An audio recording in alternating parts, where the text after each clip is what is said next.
It's the question that hums beneath the surface of a million decisions, a quiet, persistent debate in the chambers of the human heart. The scales eternally poised.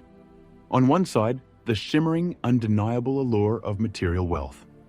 On the other, the intangible, profound depth of human connection. Money or love?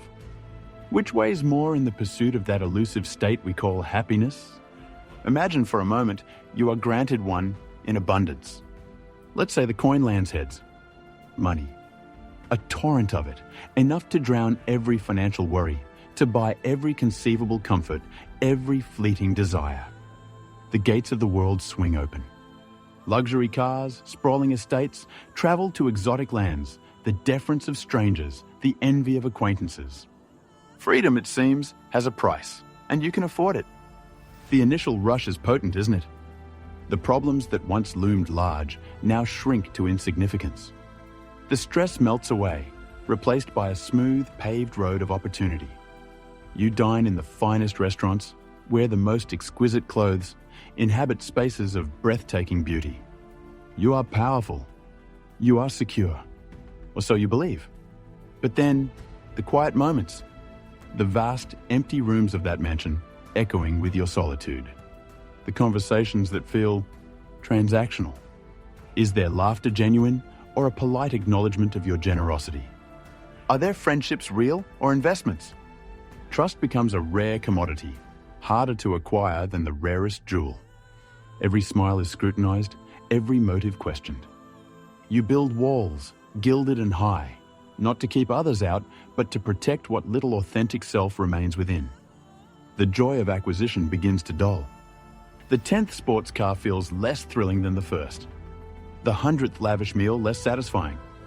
A creeping hollowness sets in. You have everything, yet something vital is missing. The warmth, the uncalculated affection, the simple, profound peace of being truly seen, not for what you have, but for who you are. The phone rings, but it's always business, always a request. Never just a call. Now imagine the coin-landed tales. Love, a love that is deep, unwavering, a bedrock in the chaos of life. The kind of love that writers dream of, that songs are sung about. A connection that transcends circumstance, a partnership of souls. You wake up next to someone who sees the best in you, even when you can't see it yourself. You share laughter that comes from the belly, tears that are understood without words, silences that are comfortable and full. This love is your fortress. It shields you from the harshness of the world. In its embrace, you find meaning, purpose, and anchor. You have someone to celebrate triumphs with, someone to hold you through failures. Every day has a quiet beauty, a shared journey. You might not have much in material terms. The apartment might be small, the meals simple, the anxieties of daily provision a constant hum. But you have this undeniable, powerful force. But then, the pressures mount. The rent is due. A medical bill arrives, unexpected, devastating. The dreams you share, the small comforts you wish you could provide for your beloved, remain just out of reach. Love, as profound as it is, cannot always pay the bills. It cannot always mend a broken roof or cure an illness that requires expensive treatment. The worry lines deepen on the face of the one you cherish.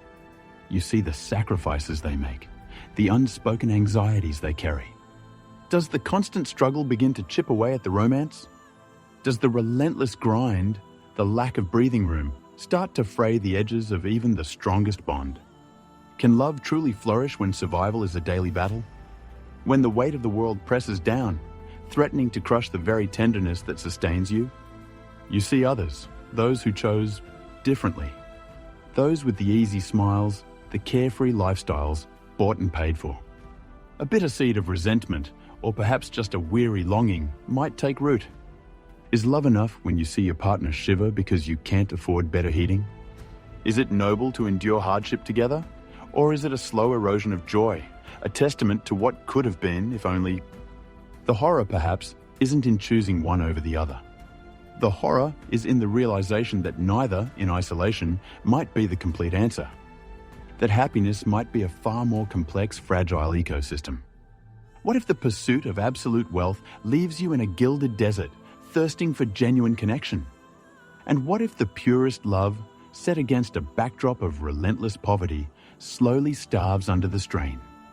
The man with all the money in the world might pay a king's ransom for an hour of true, uncomplicated affection, for a moment where he's not a walking bank account.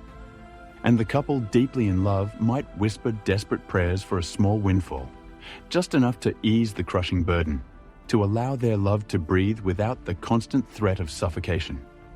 The true torment might be this: to achieve one, only to find the ghost of the other haunting your every waking moment. To have the world at your feet, but no one to share the view with. Or to have the perfect companion, but be unable to offer them a world free from constant, grinding fear. Is happiness then about balance? A delicate dance between security and connection? Or is it something else entirely? Something that transcends both money and love as we commonly define them? Purpose, perhaps? Self-acceptance? Resilience? The question is just a philosophical exercise. It's a reflection of the silent bargains we make every day. The overtime worked at the cost of family dinner. The dreams deferred for the sake of a stable income. The relationships prioritized, sometimes at the expense of ambition. So the scales remain. Shimmering gold on one side, a beating heart on the other. Which hunger, when left unfed, gnaws deeper at the soul? Which absence leaves the more profound, more terrifying void? Money or love? And what if, in the end, the choice itself is the cruelest illusion, and true happiness lies in understanding that you might just need a measure of both, and the wisdom to know when one is costing you the other?